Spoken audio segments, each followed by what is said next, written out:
Baik, Assalamualaikum warahmatullahi wabarakatuh. Selamat pagi, selamat siang, dan selamat malam kepada anak-anakku kelas 10 IPA. Kalian bisa bebas dalam menonton video ini. Oke anak-anak, jadi ini adalah video kedua dari mata pelajaran fisika, materi, momentum, dan impuls. Dimana di video kedua ini saya akan menjelaskan tentang hukum kegagalan momentum, yang sebelumnya sudah didahului oleh video pertama yang menjelaskan tentang momentum dan impuls.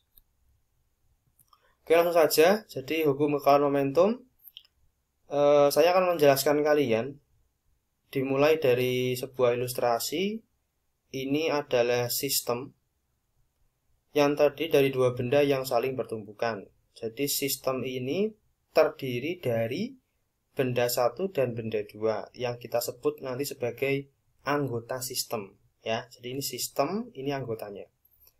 Lah, benda satu dan benda dua memiliki momentum sebesar m1v1 dan m2v2. Kemarin kalian sudah saya jelaskan tentang momentum, ya, yaitu perkalian antara massa dengan kecepatan yang saling bertumbukan di sini, ya, bertumbukan atau tabrakan, ya.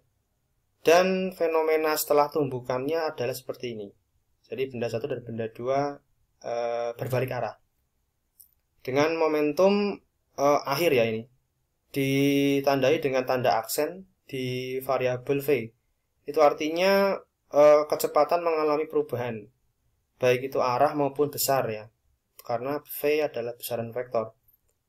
Sedangkan massa tidak diberi aksen karena di sini dianggap massanya baik sebelum tumbukan dan setelah, ya, massanya tetap. Nah, kemarin saya sudah menjelaskan bahwa ada konsep gaya itu adalah perubahan momentum per satuan waktu. Nah, karena di sini sistem, jadi kita menggunakannya total. Kenapa total? Karena sistem ini tadi, ya, terdiri dari dua anggota, dua benda. Jadi totalnya. Maka perubahan momentumnya pun total. Nah, di mana, ya, F total di sini artinya resultan gaya pada sistem itu. Jadi sistem ini resultan gayanya berapa? Nah, kita tinjau gaya-gayanya apa saja yang ada di sistem ini. Nah, yang pertama ada gaya kontak. Ya, dulu udah diajari di materi dinamika Newton bab 1. Gaya kontak di sini saat mereka tumbukan itu besarnya sama, ya, tapi arahnya berlawanan. Sehingga kalau diresultankan, ya, diresultan, maka hasilnya 0. Ya, jadi, ya, pada sistem ini itu hanya ada gaya kontak. Sehingga resultan gayanya sama dengan 0. Loh Pak, apakah di sistem ini ada gaya gravitasi? Selain gaya kontak, ada gaya gravitasi. Ya, memang benar, ada gaya gravitasi yang bekerja pada benda satu dan benda dua. Tetapi, gaya gravitasi sendiri pun itu sifatnya juga saling mengenolkan, ya, karena kita bayangkan saja di sini ada permukaan, di mana gaya gravitasi itu juga dinolkan resultannya dengan sumbu vertikal dengan gaya normal, ya. Nah, maka dari itu kita menganggap sistem ini resultan gayanya 0. Kecuali sistem ini nanti diganggu dengan gaya luar, ya. Misalkan ada gaya angin, ya. Nah, itu berarti sistem ini terganggu. Nah, selama sistem ini yang bekerja hanya gaya kontak, ya, atau gaya antar anggota sistem itu sendiri, maka bisa kita tuliskan resultan gayanya sama dengan 0, ya. Karena kalau dijumlahkan gaya kontak di sini, ya, itu kalau dijumlahkan besarnya sama, arahnya berlawanan, maka nilainya sama dengan 0. Nah, karena tadi resultan gayanya 0, ya, maka kita langsung mengubah ruas ini, ruas kiri, sehingga kita dapatkan ini kali silang menjadi delta P total sama dengan 0. Nah, ini apa artinya? Perubahan momentum total sistem itu sama dengan 0. Perubahan momentum sama dengan 0. Berarti artinya perubahannya 0. Nah, berarti artinya P total sistem selalu sama. Ya, logikanya gitu, ya. Perubahannya 0, berarti artinya sama, ya, selalu sama. Kalau perubahannya 0, ya berarti tidak berubah kan? Alias selalu sama. Jadi P total sistem selalu sama. Artinya berarti P total sebelum tumbukan sama dengan P total setelah tumbukan. Ya, jadi karena nilai perubahan momentumnya 0, logikanya berarti momentum totalnya sama, ya. Baik keadaan sebelum dan setelah, jadi selalu sama.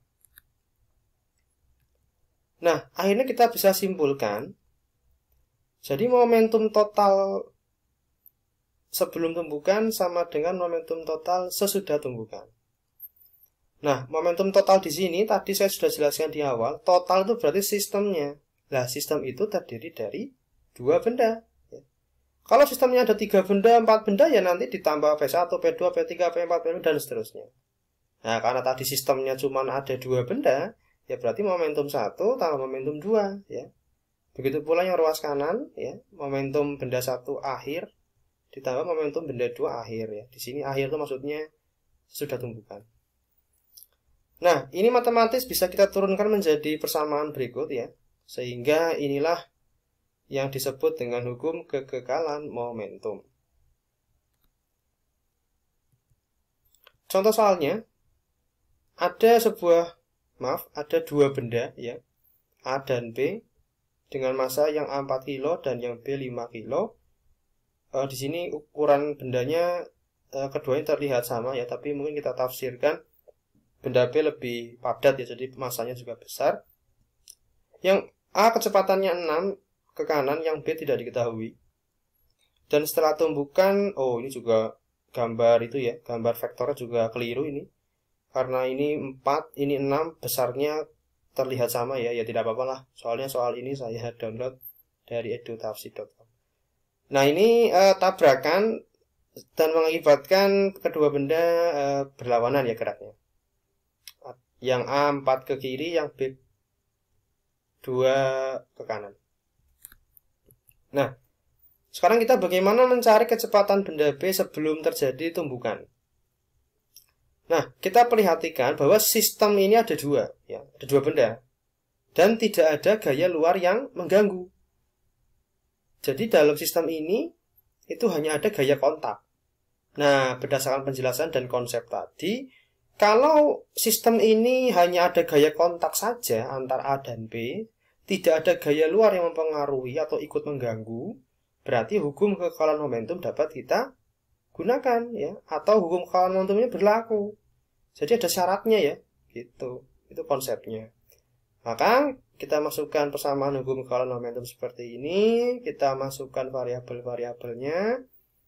Di sini yang perlu kalian perhatikan adalah V-nya, ya, di mana VA itu plus 6.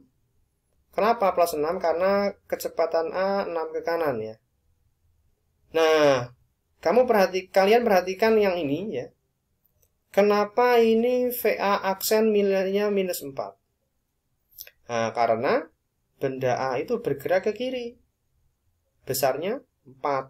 Ya, maka sesuai aturan vektor, karena kecepatan itu vektor, maka ini tandanya minus. Kalau yang ke kanan tandanya plus. Ya, ini tadi. Sama, kecepatan B setelah tumbukan plus 2. Ya, karena setelah tumbukan benda B bergerak ke kanan, ya. Maka ini plus 2.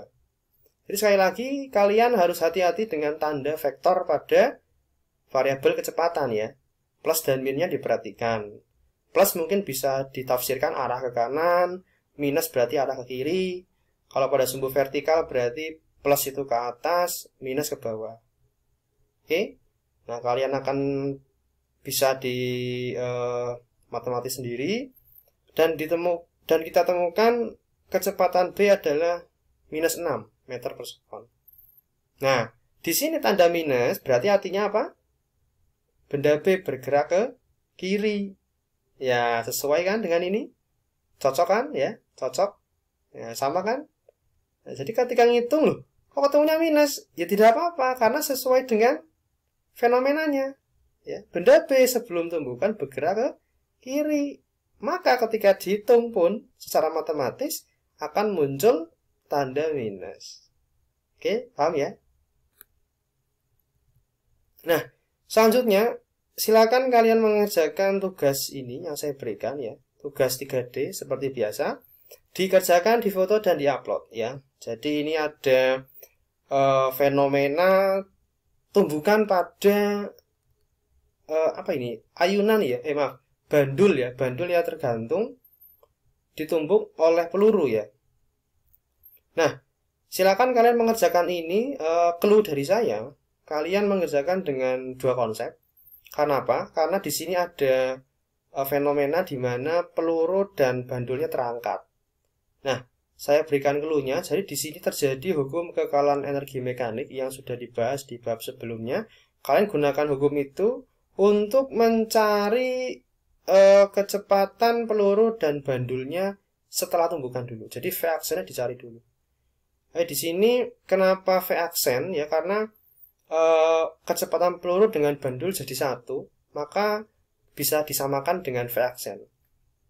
Ya, nanti setelah ketemu V aksennya ini dengan hukum kekalahan energi mekanik ya, yang EK sama dengan EP, kalian akan masuk kembali ke hukum kekalahan momentum. Jadi V aksennya sudah ketemu, baru kamu mencari kecepatan peluru sebelum terjadi tumbukan dengan hukum kekalahan momentum. Ya, jadi hukum kekalahannya dua ya, momentum sama yang energi mekanik bab sebelumnya.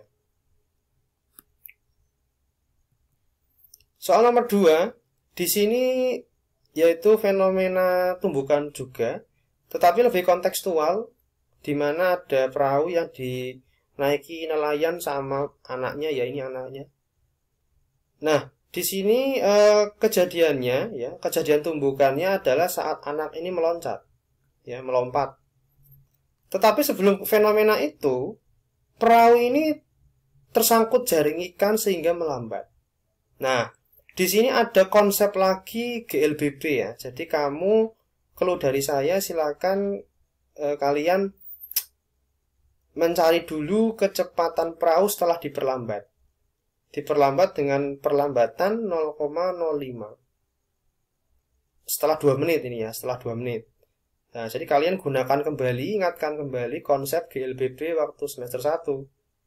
Kalian cari dulu kecepatan perahu setelah diperlambat, baru nanti kalian masuk ke dalam hukum kekalahan momentum. Ya, jadi memang dua soal ini ya, dua saja untuk latihan kalian, di mana soal-soal ini juga mengandung konsep-konsep fisika di bab-bab sebelumnya. Ya, misalkan nomor 1 tadi ini ada konsep bab sebelumnya tentang hukum kekalahan energi mekanik. Lalu di sini juga nomor 2 ada konsep tentang GLBB ya, yang di semester 1.